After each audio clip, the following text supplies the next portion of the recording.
Effettivamente c'è un sacco di gente particolare, effettivamente saremmo più contenti se ci fosse un po' più di controllo, ecco. Ti ha anche un po' di paura perché con tutte queste robe che ti senti?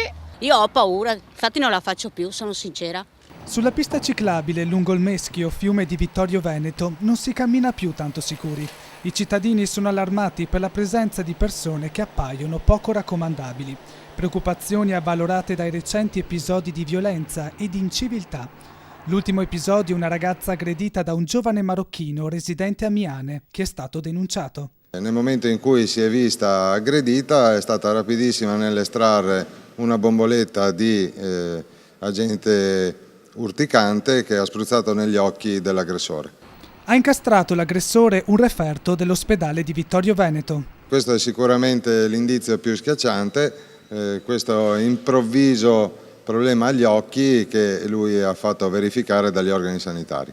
A tutto questo si devono aggiungere parecchi furti registrati negli ultimi tempi, sempre nei pressi del Meschio. Vigili del fuoco e carabinieri in borghese hanno deciso di intensificare i controlli della zona, mentre il sindaco di Vittorio Veneto annuncia azioni preventive e repressive. Spero che queste persone che hanno commesso questi reati siano perseguiti, ma soprattutto rispedite a casa, perché noi non vogliamo certamente queste persone.